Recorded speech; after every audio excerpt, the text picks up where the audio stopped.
Low பிபின்னு எதை சொல்லுவோம் அப்படின்னா, குறைந்த ரத்த அழுத்தங்கிறது யாருக்கும் அவ்வளோ தெரியாது.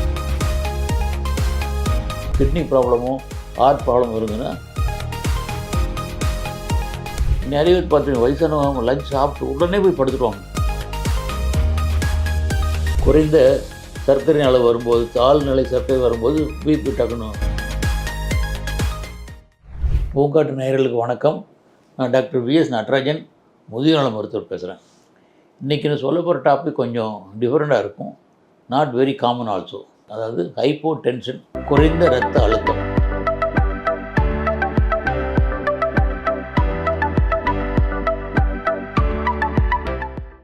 ஹை பிளட் ப்ரெஷர், உயர் ரத்த அழுத்தம் எல்லாத்துக்குமே தெரியும். ஆனால் குறைந்த ரத்த அழுத்தங்கிறது யாருக்கும் அவ்வளோ தெரியாது. இது நாட் தட் காமன்.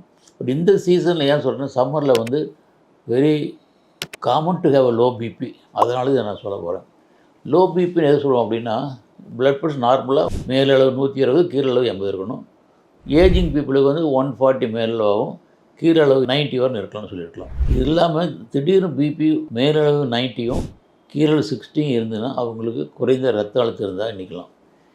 இது வந்து என்ன சிம்டம்ஸ்னால், லோ பிபி வந்து ரொம்ப டல்லாகிடுவாங்க, ஒரு கிடினஸ் மாதிரி வரும், கீழே படுத்துக்கிற மாதிரி இருக்கும், தூக்கு வர மாதிரி இருக்கும், ஒரு கன்ஃபியூஷன் ஸ்டேட் இருக்கும், அவங்களுடைய ஆக்டிவிட்டி ரொம்ப குறைஞ்சி போயிடும். இது எதனால் வருதுன்னு பார்த்தோம்னா, இந்த சீசன் எடுத்துட்டோம்னா நீர் வறட்சி, டீஹைட்ரேஷன், இது ஒன்று இம்பார்ட்டன்ட் காஸ் வருது லோ பிபி.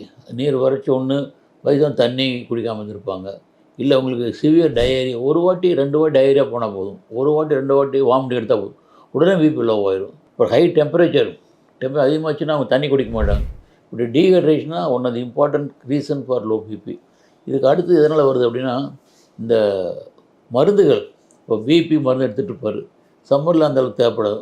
பிபி மாத்திரை, பார்க்கின்சன் டிசீஸ் கொடுக்குற மாத்திரை, மனச்சோறு கொடுக்குற மாத்திரை, பல மாத்திரைகள்னாலையும் லோ பிபி வர வாய்ப்பு இருக்குது. அடுத்த சுகர் உள்ளவங்களுக்கு திடீர்னு ஹைப்போகிளைசிமியா, குறைந்த சர்க்கரை அளவு வரும்போது, தாழ்நிலை சர்க்கரை வரும்போது பிபி டக்குன்னு லோ ஆயிரும். இப்படி பல காரணங்களால இந்த டைமில் லோ பிபி வர்றது காமனாக இருக்குது. இந்த லோ பிபி வர்றது வந்து நம்ம அவாய்ட் பண்ணிக்கிறது பெட்டர். ஸோ சம்மர் ஆகிடுச்சு, நான் சொன்ன முக்கியமான காரணம் வந்து நீர் வறட்சி தான். டீஹைட்ரேஷன் தான் மோஸ்ட் இம்பார்ட்டன்ட். அது வராமல் தடுக்கிறதுனா தண்ணி நிறையா குடிக்கணும். 2 to 3 லிட்டர்ஸ் மினிமம் சாப்பிட்டாகணும், மினிமம் குடிச்சாகணும். அப்புறம் வயசானவங்களுக்கு அந்த தர்ஸ் வந்து தாக உணர்ச்சி குறைஞ்சிரும்.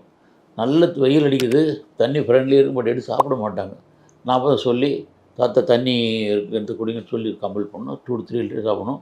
ஆனால் அவங்களுக்கு ப்ரெஷர், அவங்களுக்கு கிட்னி ப்ராப்ளமும் ஹார்ட் ப்ராப்ளம் இருந்ததுன்னா தண்ணியை வந்து டாக்டர் சொல்கிற அளவுக்கு கொடுத்தா போதும். ஒரு ஆல்கஹால் டோட்டலி அவாய்ட் பண்ணிடணும். இந்த மாதிரி ஸ்டெப்ஸை நீங்கள் ரெகுலராக ஃபாலோ பண்ணினாவே முதுமையில் ஏற்படுற லோ பிபி, குறைந்த ரத்த அழுத்தத்தை தடுத்து நலமாய் வாழ முடியும்.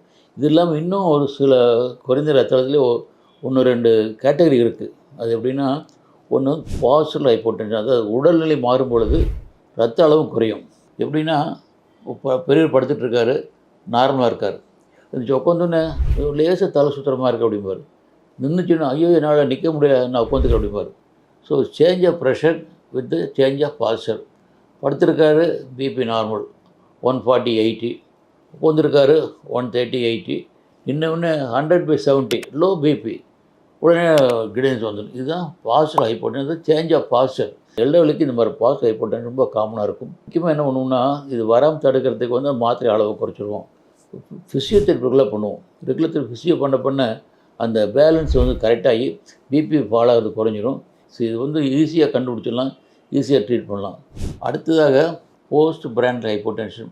இது சாப்பிட்டு ஒரு 1-1.5 மணி நேரம் கழித்து பிபி டக்குன்னு குறைஞ்சி போயிடும். நிறைய பேர் பார்த்துங்க, வயசானவங்க லஞ்ச் சாப்பிட்டு உடனே போய் படுத்துருவாங்க. படுத்து 1/2 மணி நேரம் 1 மணி நேரம் நல்லா கொட்டிட்டு தூங்கிட்டு அப்புறம் பிரிஸ்க் ஆயிடுவாங்க. அப்போ எழுந்திரிச்சிடுவாங்க. இப்போ என்ன ஆகுதுன்னா, சாப்பிட்ட உடனே ஒரு பிபி வந்து குறைஞ்சி போயிடுது. லோ பிபி ஆனவுடனே அப்படியே அவங்கள தூங்க வச்சுருவாங்க. இது ரொம்ப சில பேர்த்துக்கு நான் பார்க்கலாம். வேறு டயபெட்டிக் பேஷண்ட்டுக்கு பார்க்கலாம், இல்லை பார்க்கின்சன் டிசீஸ் பேஷண்ட்டுக்கு பார்க்கலாம். இதுக்கு என்ன பண்ணணும்னா, முதல்ல வந்து பிளட் ப்ரெஷரை வந்து முதல்ல ஒன்று எடுத்துக்கணும். ஒரு 30 minutes before meals, 1 hour before meals. சாப்பிட்டதுக்கப்புறம் 30 minutes after meals, 1 hour after meals. இந்த 4 ரீடிங் எடுத்து பார்த்து தெரிஞ்சு போயிருக்குது. ஸோ முதல்ல பிபி நார்மலாக இருந்து சாப்பிட்டதுக்கப்புறம் பிபி லோ ஆச்சுன்னா இந்த போஸ்ட் பிராண்டிக் ஹைப்போடென்ஷன். என்ன பண்ணணும் அப்படின்னா, அவங்க சாப்பிட்ற அளவு கொஞ்சம் குறைச்சா சாப்பிட்டா போதும்.